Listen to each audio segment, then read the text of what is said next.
La vente d'art avec les NFT, Non-Fungible Tokens, ou jetons non fongibles en français, n'est pas encore quelque chose de banal. Mieux encore, c'est une forme de vente émergente qui n'est pas toujours facile à comprendre et qui peut d'ailleurs s'appliquer à d'autres segments que l'art.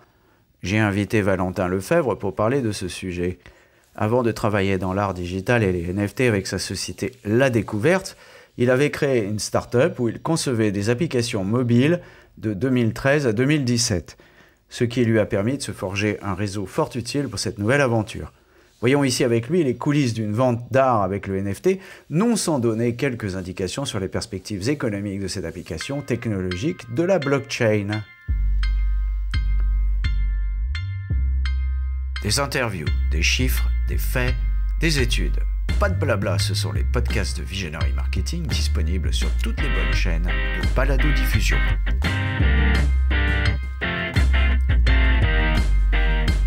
Bonjour et bienvenue sur les podcasts de Visionary Marketing. Le sujet du jour, dans les coulisses d'une vente d'art avec les NFT, avec Valentin Lefebvre de La Découverte.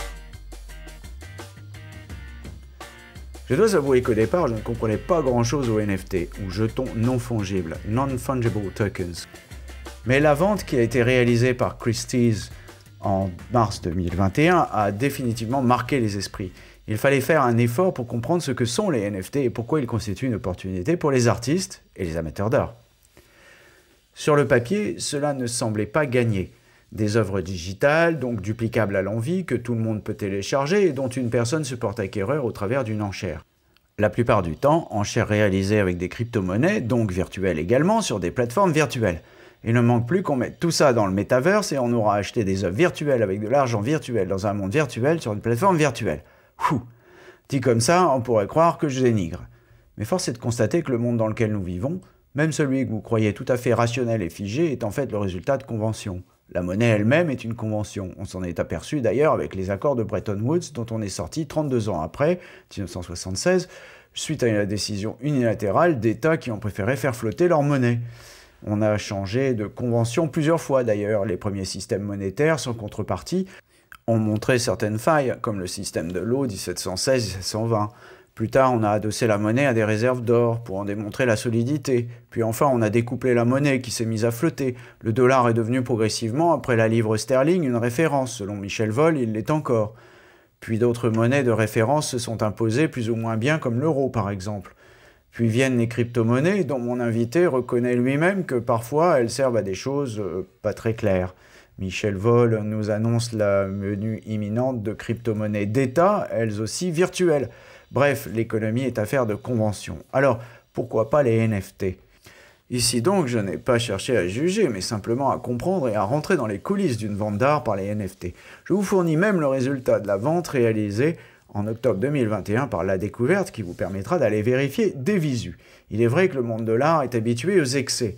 Depuis toujours, certainement, mais encore plus depuis le début du XXe siècle, à tel point que, et notamment avec les abstract expressionists d'abord dans les années 50, puis les Young British Artists dans les années 90, ces excès ont été érigés en principe. Je vous invite à ce sujet à vous procurer 2 livres, Bluebeard de Kurt Vonnegut et Randall de Jonathan Gibbs. Une situation donc qui peut prêter parfois à rire, la vidéo de Beeple est très drôle, du fait de certaines exagérations, dans un marché débridé et nourri d'exonérations fiscales et d'excès de cash disponibles à une époque où les taux d'intérêt sont à zéro. Ça ne va pas durer, paraît-il. Mais aussi un phénomène qu'on ne peut ignorer, comme l'explique la notice d'Avolta. Je cite. « S'il y a quelques mois, seule une poignée d'initiés connaissaient ces actifs numériques, ce n'est plus le cas. En effet, il semble qu'ils atteignent un public plus large et des marques et créateurs non crypto. Les ventes de NFT ont explosé en 2021. Le marché a atteint 22 milliards de dollars à la fin de l'année, ce qui témoigne de l'intérêt croissant de toutes sortes d'acteurs pour ces jetons basés sur la blockchain. Je vous laisse en compagnie de Valentin Lefebvre, qui va vous décrire les coulisses de cette vente d'art avec les NFT, sans oublier, bien entendu, les indispensables définitions et explications qui ne sont pas toujours très claires. Mais comme Valentin l'explique lui-même, on ne comprend pas toujours ce qu'il y a derrière la technologie, et ceci n'a pas forcément d'importance. L'avenir, selon l'expression consacrée, nous le dira. Donc je suis avec Valentin Lefebvre. Valentin, merci d'être venu voir Visionary Marketing et d'inaugurer nos nouveaux bureaux. Et nous allons pouvoir enregistrer ce podcast en qualité maximale. Et c'est important parce qu'aujourd'hui, nous allons parler de quelque chose qui te tient à cœur, qui sont les non-fungible tokens. Alors, on entend beaucoup parler de ça, on a d'ailleurs un peu traité ça sur Visionary Marketing avec une interview de Michel Vol sur la tokenisation. Mais pour être franc avec toi, même moi, je ne comprends pas tout ce qui se passe.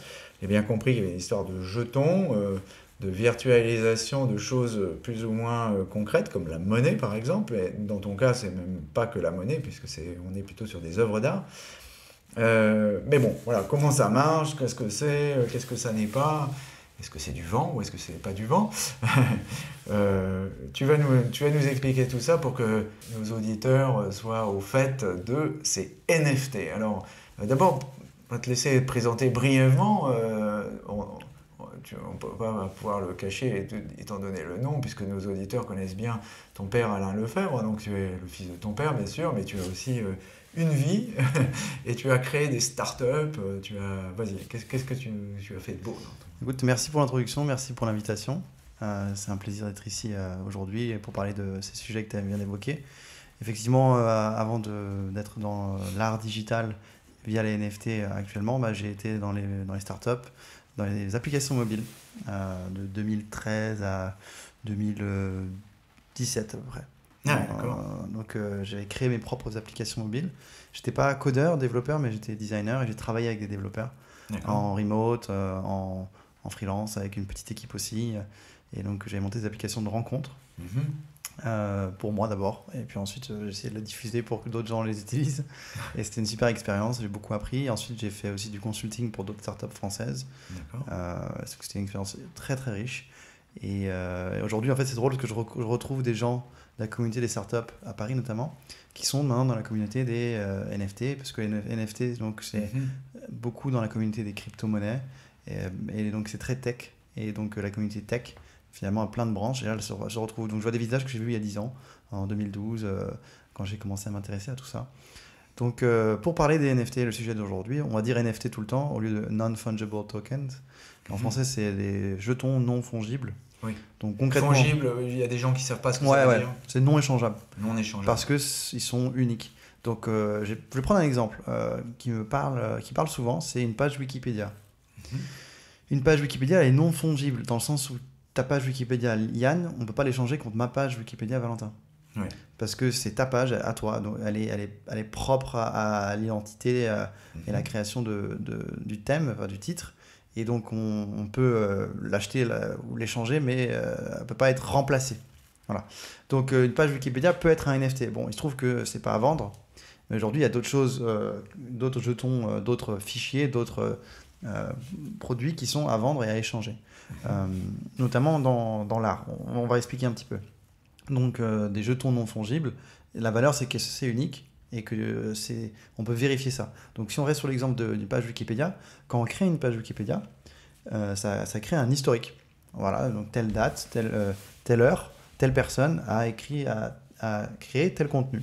Voilà, et ça devient un fait dans Wikipédia. Et après, on peut toujours le vérifier, le retracer, aller vérifier l'historique de cette création de page. Donc ce que je comprends derrière cela, c'est qu'il y a une idée de garantir l'authenticité de quelque chose au travers... en fait, finalement, c'est la blockchain qu'on retrouve derrière. Ouais, tout à fait. Donc, si je reste sur l'exemple de Wikipédia, moi, il y a 10 ans, je faisais des pages Wikipédia. J'en ai fait une dizaine. C'était une stratégie pour atteindre des gens que je voulais rencontrer, pour les flatter leur ego. Je créais leur page Wikipédia. Ah oui, pas facile ça. Non, ça demandait beaucoup de travail, en fait, parce qu'il fallait des sources vérifiables, fiables, récentes, pertinentes, pour alimenter le contenu de cette page. Donc, je prends l'exemple de Travis Kalanick, qui est le fondateur de Uber. J'ai créé sa page Wikipédia. Ah oui. Donc, si on va sur la page de Wikipédia de Travis, on voit historique. On clique dessus et là, il y a plusieurs pages. Donc, on retourne au tout début. Et là, on peut voir, donc j'ai plus trop la date, mais je crois, disons le 12 avril 2011, Valentin Lefebvre a créé cette page et a mis tel contenu. Donc, c'est vérifiable, c'est traçable, c'est transparent. Et si on pouvait acheter cette page ou la revendre, il y aurait une certaine valeur. Et moi, je serais donc le créateur historique de cette page. D'accord. Donc voilà, si on a compris cet exemple de création vérifiable, la blockchain est un moyen de vérification, parce qu'en fait c'est décentralisé, c'est-à-dire que quand il y a un élément qui est créé, il est diffusé à travers plein d'entités différentes, beaucoup, idéalement, beaucoup, pour que ça soit difficile de tricher, de truquer. S'il y a quelque chose que je crée à un seul endroit, c'est plus facile de le maîtriser, de l'influencer, de le contrôler, de le changer. Alors que si cette même création est diffusée partout, eh ben, c'est-à-dire qu'on peut faire des requêtes à travers tous ces endroits pour vérifier l'information initiale, vérifier que ça match, et donc vérifier que c'est bien la bonne information, donc l'authenticité de la chose. Quelque part, c'est un peu l'antithèse du copyright, quoi. On garde quelque chose de façon centrale pour en garantir l'authenticité. Ici, c'est l'inverse. Pour garantir l'authenticité, on le donne à tout le monde. Comme ça, on n'en donne qu'un petit bout, c'est ça. En fait, c'est un bout de code. C'est un bout de code. Donc, c'est comme si on envoyait un fichier de code et on l'enverrait au plus de monde possible. Comme ça, ce fichier de code, il est partout pareil. Donc, si jamais quelqu'un voulait le changer, on irait vérifier à travers d'autres personnes pour voir s'il a le même. Et si ça ne matche pas, on dit c'est pas bon. Finalement, cette blockchain, c'est le mécanisme à l'origine derrière le Bitcoin. Ouais. Finalement, on en parle aussi. C'est comme toujours, on parle beaucoup de choses. Plus on emploie ces mots, finalement, moins on comprend ce qu'il y a derrière.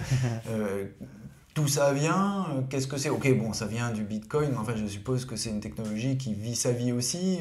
Qui l'a conçue? S'il y a quelqu'un qui l'a conçue, est-ce qu'elle est disponible? Je peux aller sur, je sais pas, GitHub et récupérer une blockchain et puis en refaire une autre. Comment ça marche? Alors, on peut créer je sais pas si on peut appeler ça des blockchains, mais il y a plus sur la blockchain qui est une technologie, on peut créer des utilités, des fonctions, un peu, des modes, un peu comme dans les jeux vidéo, on peut créer des modes dans un jeu. Donc par exemple un jeu de voiture, on peut rajouter des circuits ou des types de voitures ou des années différentes, assez semblables. Là, aujourd'hui, les monnaies sont les premières choses, parmi les premières choses qui ont émergé grâce à cette technologie. Donc on connaît bien beaucoup les bitcoins et il y a d'autres monnaies qui sont arrivées comme l'Ethereum. Et ensuite, il y a d'autres utilités ou d'autres fonctionnalités qui ont été construites sur ces blockchains et ces entités. Donc par exemple, l'Ethereum a été conçu et construit pour plus facile d'échange, plus facile de transfert. Donc ils ont créé notamment des jetons non fongibles et beaucoup sur la blockchain de Ethereum. Mais c'est pas strictement limité. C'est pas la même blockchain. Non, c'est des blockchains différentes. Ouais. Enfin, c'est des appellations différentes. Ils ont enlevé le moteur du Bitcoin et ils l'ont remis ailleurs et ils l'ont reconçu ou... Non, faut un peu voir ça comme des langages de programmation en fait. Si on fait une analogie assez simple, il y a des langages de programmation qui diffèrent en fonction des environnements et l'un n'est pas compatible avec l'autre par exemple. D'accord. Bon. On comprend un petit peu mieux, c'est toujours un peu obscur ces choses-là. Ouais, en fait il faut être un petit peu à l'aise avec l'idée qu'on comprend pas absolument tout ce qu'on fait. Quand on prend le TGV, il y a la technologie derrière qu'on comprend pas. Quand on envoie un email, il y a aussi la technologie derrière qu'on comprend pas.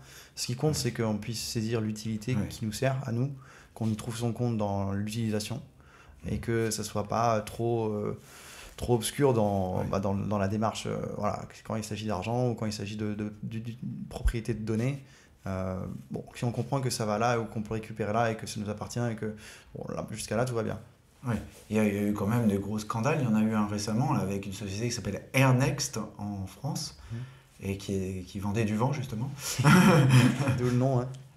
Ouais. Des scandales, il y en a tout le temps, il y en a partout, dans toutes les industries, à tous les temps, à toutes les époques. C'est plus qui sont derrière que la technologie elle-même. Après la technologie, comme tout système, a des failles, a des vices. Donc c'est presque inévitable. Après, justement, la fascination des gens qui sont dans ce milieu, c'est ils pensent que la technologie et tout ce qui est technique réduit ou permet de mieux contrôler justement les vices et les abus et les exagérations. Il y a une sorte de vérité là-dedans. Après, c'est jamais parfait. Ok. Bon, ici, de toute façon, on est 100% positif, donc on ne s'intéresse absolument pas aux voleurs et aux escrocs. On s'intéresse qu'aux gens qui sont pétris de bonnes intentions, et c'est ton cas, puisque toi, tu as pour mission, enfin tu t'es donné pour mission, avec ta nouvelle société, dont tu nous rappelleras le nom, de développer... La Découverte. La Découverte, voilà, c'est en plus un joli nom, bien que ce soit international, mais... Yes, La Découverte. La Découverte, en anglais c'est beaucoup plus joli, pour développer ce non-fungible token, NFT. Et alors là, bon, donc on reprend, maintenant qu'on a un peu compris ce que c'était, la blockchain et qu'on a compris le principe, il faut arriver dans le gras du sujet. Et le gras du sujet, c'est l'authenticité des œuvres d'art, parce que c'est à ça que ça sert le NFT. Alors déjà, d'où ça sort, c'est pas quelque chose qui est très vieux, c'est surtout, ça s'est popularisé il y a quelque temps avec des œuvres d'art justement qui se sont vendues des sommes absolument incroyables. Ça paraît un peu surréaliste ce truc, non? Ouais, encore une fois, pour expliquer, je vais vous donner une analogie. Je suis un grand fan de la peintre Tamara de Lempicka, qui est une peintre d'art art déco des années folles, donc il y a 100 ans. Et j'ai une réplica, un print d'un de ses tableaux qui est connu, c'est la femme en Bugatti. Et ce tableau est très beau, je l'ai encadré avec un très beau cadre. Donc le print m'a coûté 40 €, le cadre 80. Donc, alors que si on rentre dans mon appartement et qu'on ne connaît pas, je peux vous dire c'est un vrai Tamara Lempicka, et ce serait dur de savoir si c'est un vrai ou un faux. Ouais. La façon de savoir, c'est d'avoir le certificat en fait. Ouais. La preuve écrite de l'authenticité de l'œuvre. Ouais. Et donc la vraie valeur finalement d'une œuvre, elle est dans le moyen de prouver son authenticité. Si c'est une photo, je peux le savoir. C'est pas Oui, mais si c'est bien fait en tant que print avec la bonne qualité d'impression, c'est dur de déceler. Donc ce que je veux dire, là où je veux en venir, c'est que finalement la valeur se trouve dans le certificat d'authenticité. Et aujourd'hui, donc la blockchain, les NFT sur la blockchain, c'est vraiment ça. C'est-à-dire que les gens achètent un token qui certifie l'authenticité d'un fichier. Un fichier. Donc en fait, c'est une œuvre forcément virtuelle. C'est virtuel.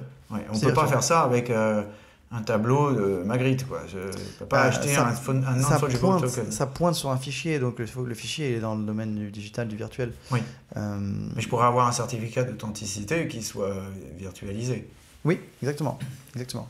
Et du coup, là, ça se prête encore plus à tout ce qui est virtuel parce qu'on peut directement pointer vers le fichier lui-même. Donc les gens achètent, grâce à la crypto-monnaie, sur des marketplaces et des plateformes, des certificats d'authenticité de fichiers. Donc on peut acheter que en crypto-monnaie? Non.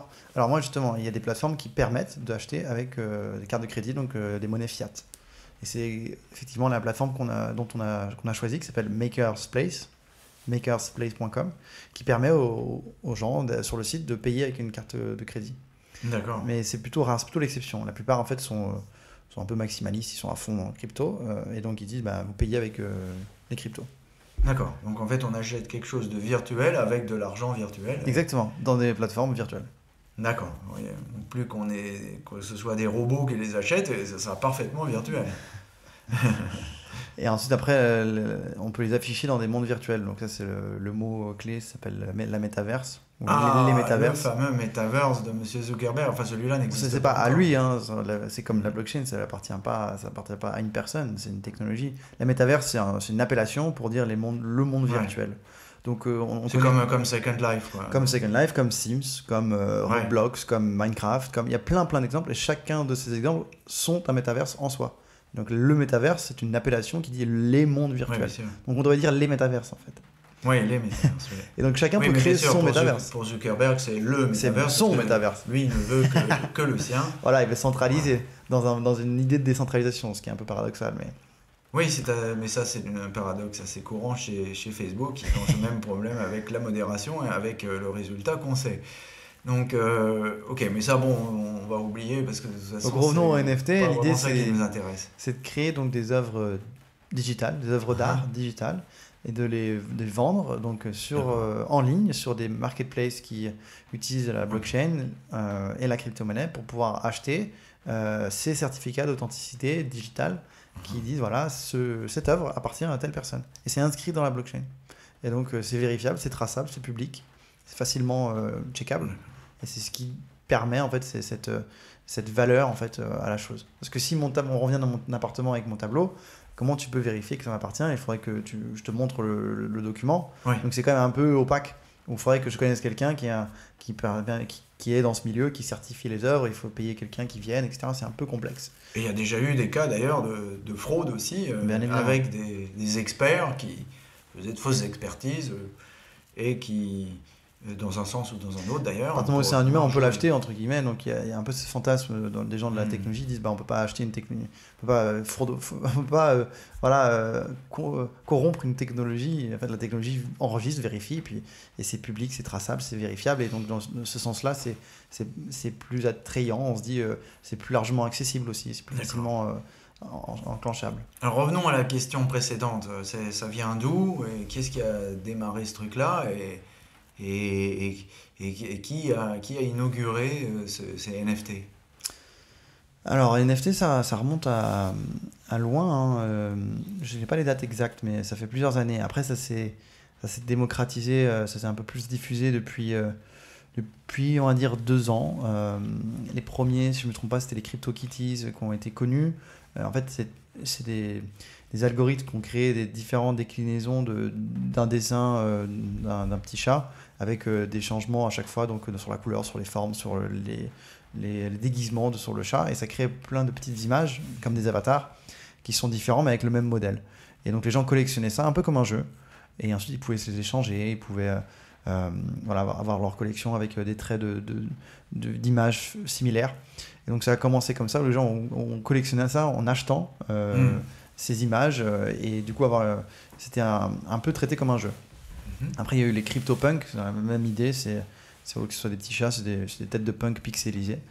Et donc, c'est une avenue, on va dire, qui est un peu comme dans le jeu, mais dans la collection, avec des images. Mais c'est pas en soi, la valeur, elle n'est pas intrinsèquement dans le dessin, en fait, ni dans le fichier. C'est beaucoup plus la démarche de dire on collectionne. Il y a une communauté qui s'intéresse à ça, donc ça prend de la valeur parce que cette communauté a de la crypto, elle aime bien l'échanger, un peu comme on a vu dans les jeux comme Fortnite, les gens dépensaient pas mal d'argent pour décorer leurs personnages. Donc c'est dans cette même logique que les gens en fait valorisent pas mal là où ils passent du temps. Donc s'ils passent beaucoup de temps sur l'ordinateur, sur le monde virtuel, ils vont naturellement, mathématiquement commencer à valoriser cet écosystème dans lequel ils sont, cette communauté dans laquelle ils sont. Et donc ils auront la volonté de briller ou d'avoir plus, d'avoir mieux. Et ça passe par acheter, dépenser, collectionner et récolter des éléments de cet univers. D'accord. Donc ça a commencé comme ça. Et après, ça c'était en Chine, hein, au Japon. Non, c'était aux US, aux États-Unis. CryptoKitties et CryptoPunk. D'accord. En fait, très vite après, ça s'est développé surtout autour de l'art, parce que du coup, des fichiers JPEG, des fichiers vidéo ou GIF, c'est facile à travailler, à pointer, à enregistrer. Et du coup, même parce que historiquement, la crypto-monnaie, c'était pas mal utilisé pour des choses illégales, parce que c'était non traçable publiquement. Ça l'est encore. Hein. Donc, oui, mais justement, là, l'idée, c'est de dire, on utilise des choses qui sont acceptables et qui sont plus nobles, comme l'art. Ouais. Donc, c'est pour ça qu'il y a une vraie émergence de l'art digital grâce au NFT, parce que ça devient la première grande avenue connue des gens, qui est acceptable et légale. Donc on passe du chamusant au tableau virtuel. Alors c'est lequel le premier artiste qui s'est mouillé là-dedans? Ouf, il y en a plein. Le premier qui est connu, c'est Beeple, puisqu'il a fait une vente aux enchères à Christie's le 20 mars ou 21 mars 2020, qui a fait parler de lui parce que la vente, l'enchère s'est conclue à 69 millions. C'est une mosaïque de ces images qu'il a designées. Donc lui, c'est un designer graphiste. Il fait des créations digitales, donc totalement sur ordinateur, qui sont assez loufoques, un peu fantastiques. Il a un style très particulier, un peu pinçant. Et en fait, il fait ça depuis des années et des années. Il a fait 5000 images, il en fait une tous les jours. Et donc la mosaïque, c'est toutes les images qu'il a fait depuis 10 ans. Et donc il a vendu ce collage mosaïque de ses œuvres qu'il a créé tous les jours depuis 10 ans. Ça s'appelle 5000 First 5000 Days. Donc les 5 premiers 5000 jours. Et le gars qui a payé 60 millions de dollars 69 millions en crypto. En Ethereum. Ah oui, d'accord. Ouais, donc il a recyclé de l'argent qu'il n'a pas vraiment gagné alors. Alors, il était à lui ce crypto, cet Ethereum. Comment il l'a eu, ça je sais pas. Mais en tout cas, il l'a transféré pour payer. Et ça a fait un gros coup de buzz. Et en fait, c'est un fonds d'investissement. C'est un fonds d'investissement qui a son nom, qui a acheté ça en fait. Et lui, il en a bénéficié parce que en fait, il a beaucoup d'Ethereum, donc ça fait monter le cours. Donc voilà, il est malin. Et ça fait monter le cours de l'Ethereum aussi en même temps. Donc il a gagné 2 fois. Donc il a fait un buzz avec son tableau à 60 millions, son tableau virtuel à 69 millions d'euros, de dollars, ouais. Qui donc prend de la valeur parce qu'il y a eu un buzz. Ça. Maintenant, ça doit en valoir 120. Voilà, bon. Ouais, c'est bien, c'est un petit malin. Voilà. Et est-ce qu'il y en a d'autres, je sais pas, est-ce que... on imagine, je sais pas, peut-être un Banksy se moquait bien de ce genre de choses, non? Ouais, bah, il y en a un qui s'appelle Pranksy, donc qui s'est moqué lui-même de Banksy, en fait. C'est un artiste digital on ne connaît pas son visage, mais en tout cas, il fait des... C'est un peu de la... Ouais, il se moque, en fait, des artistes en faisant des œuvres un peu dingues et les vendre le plus cher possible, en montrant que c'est un peu du délire. D'accord. Mais Banksy fait ça aussi, d'ailleurs, parce qu'il se moque des artistes en faisant de l'art. Mais ouais, c'est intéressant. Ok, mais donc notre acheteur a 69 millions de dollars, cette fois-ci je l'ai dit correctement. Qu'est-ce qu'il a, ce garçon? Il a un fichier. Alors il était déjà connu avant, en fait, justement dans le domaine de l'art digital. Il y a une communauté, donc tous ces graphistes, designers en ligne, ils sont là depuis des années, ces gens-là, à produire pour des clips, pour des pubs, pour des artistes, voilà, c'est des créateurs digitaux. Ouais. Et il y en a qui sont plus ou moins connus, comme dans toute communauté. Lui, il était très connu, parce qu'en fait, il avait la particularité de publier tous les jours une nouvelle œuvre. D'accord. Donc, il était déjà connu dans son domaine. Et là, en fait, ce qu'il a fait, c'est qu'il a fait un collage de toutes ses œuvres depuis le début. Ouais, donc, c'était une œuvre un peu unique. Voilà. Et donc, c'est Christie's qui a fait le buzz. Christie's, la maison d'enchères, très connue, qui a introduit ça comme une première. C'était les pionniers à faire c'est un petit coup de marketing. Mais un gros coup de marketing de Christie's avec cet artiste qui était déjà connu. Donc, ils ont bien... Mais je reviens à ma question. Ici, on est têtu, on aime bien les réponses à nos questions. Alors, l'acheteur, qu'est-ce qu'il a pour 69 millions de dollars? Un bout de disque dur, une clé USB, qu'est-ce qu'il a? Un certificat d'authenticité et d'appartenance. C'est tout ce qu'il a. Il a même pas le fichier. Le fichier, vous pouvez le télécharger vous-même. Tout le monde peut télécharger le fichier. Ah d'accord, donc il a un certificat d'authenticité d'un truc que tout le monde peut avoir. Ouais. Bah alors, ça sert à quoi?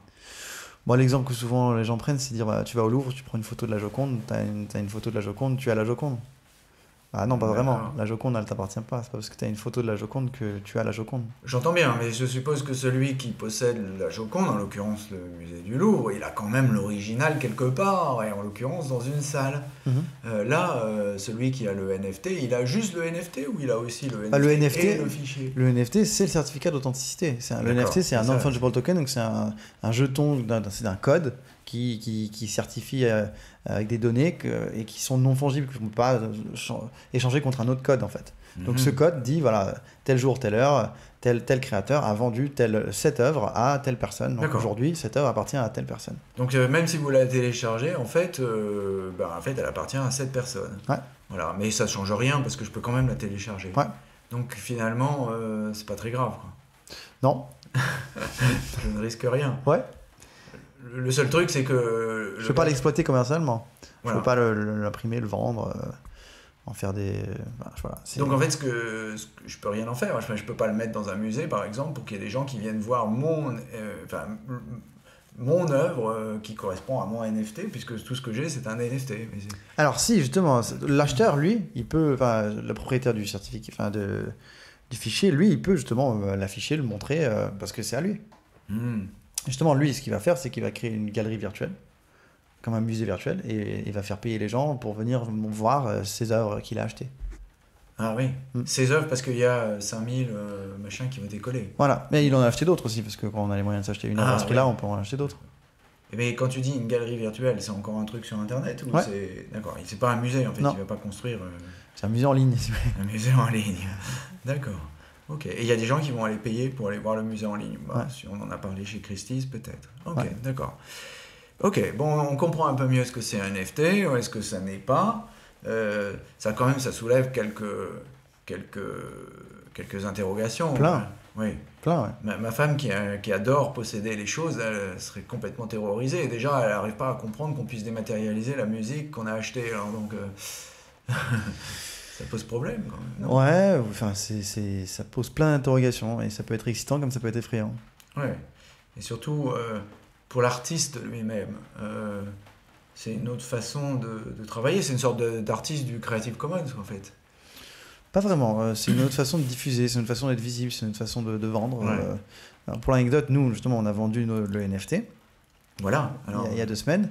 la vente, donc on l'a vendu aux enchères. Alors, explique ce que vous avez vendu, parce qu'on va le mettre sur le site. Très bien. On mettra le tableau. Je n'ai pas le NFT. Hein, je n'ai pas tout cet argent.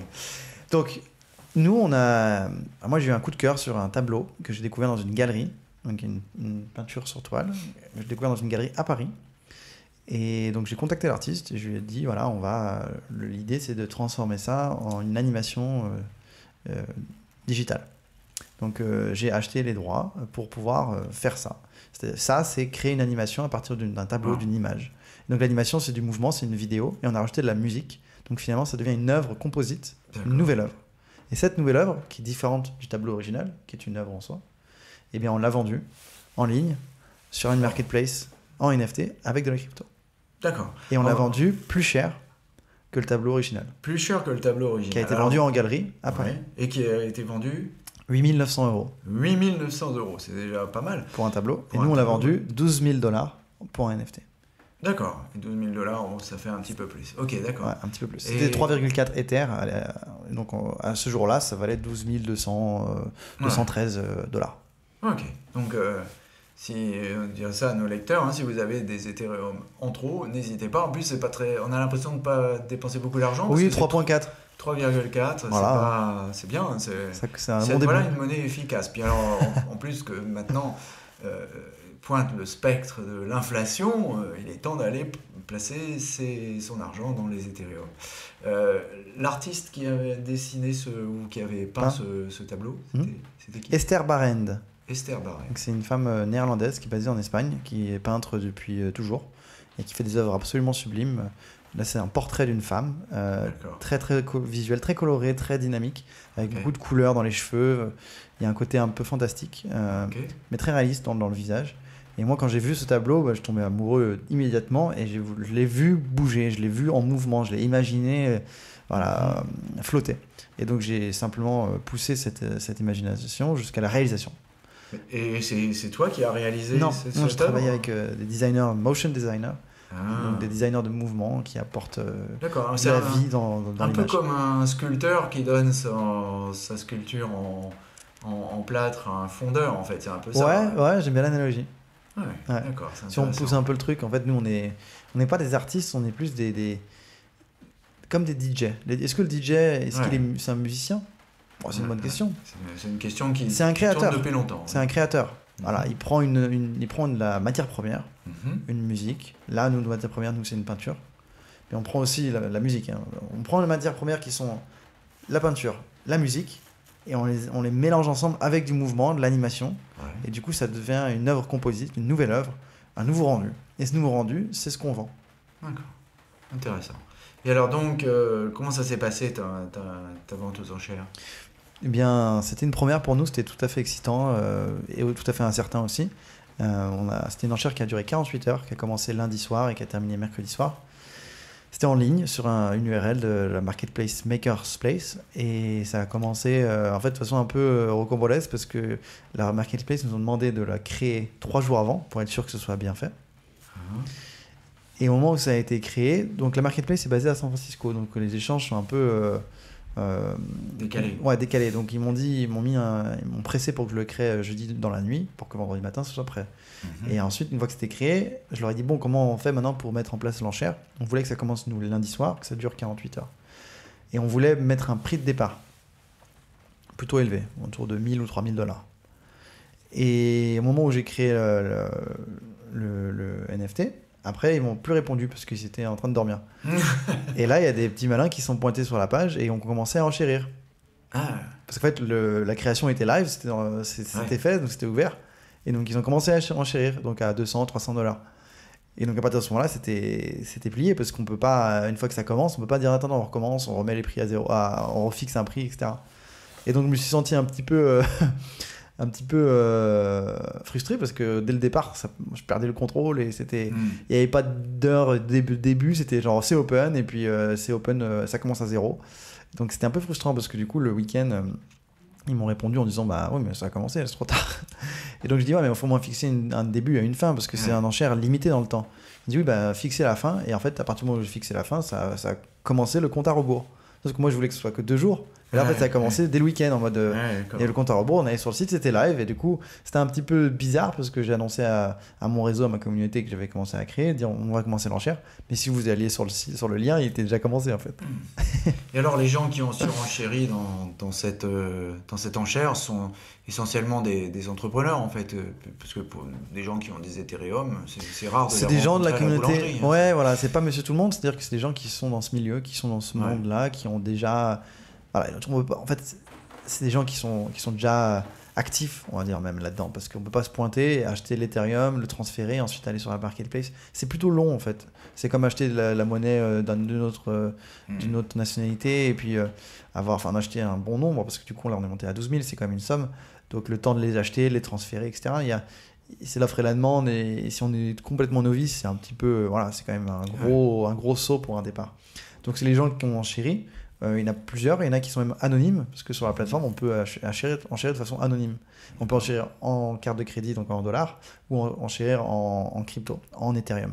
Donc on a eu de tout, on a eu des enchères à 300, et c'est monté, le soir, on a fini à 900, le lendemain on était à 4008, 5000, 6000, 8000, 10 000, et aux 30 dernières minutes, à 24 minutes, il y a Jenny, qui a remporté l'enchère, qui a fait la dernière enchère à 12 000, donc 3.4. Et ça, c'était en Ethereum. Tout ce qui était au-delà de 5000, c'était de l'Ethereum. Et alors, donc, elle a son NFT et tout le monde peut télécharger l'œuvre. Ouais. Oh, ça, c'est cool, ça. Donc, je vais la télécharger parce que j'aurai l'impression d'avoir dépensé 12 000. Ouais. Intéressant. Bon, très bien. On mettra, bien entendu, toutes les vidéos nécessaires et les visuels nécessaires sur Visionary Marketing. Moi, j'ai encore une question et ce sera la dernière. Où est-ce que tu vois tout ça aller? Alors, je suppose très bien, parce que c'est ton métier et tu vas certainement devenir très riche, mais vers où ça va? Est-ce que ça va rester une sorte de divertissement pour milliardaires start-upers, ou est-ce que, au contraire, c'est quelque chose qui va aider à démocratiser l'art? Alors, nous, on a un créneau bien particulier, on est niche dans la niche. C'est-à-dire que dans le milieu des cryptos, il y a les NFT, dans les NFT, il y a l'art, et dans l'art, nous, on est l'art qui se veut haut de gamme, de qualité rare et précieuse, donc cher.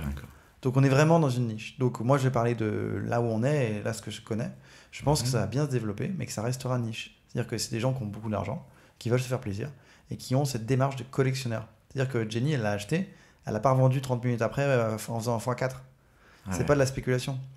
C'est c'est un coup de cœur et c'est une démarche de collectionneur. Elle a déjà d'autres, des NFT, de sculpture digitale qu'elle a payé bien plus cher, d'artistes très connus, et c'est une collectionneuse digitale, et donc elle va continuer à étoffer son portefeuille, ses possessions d'art digital.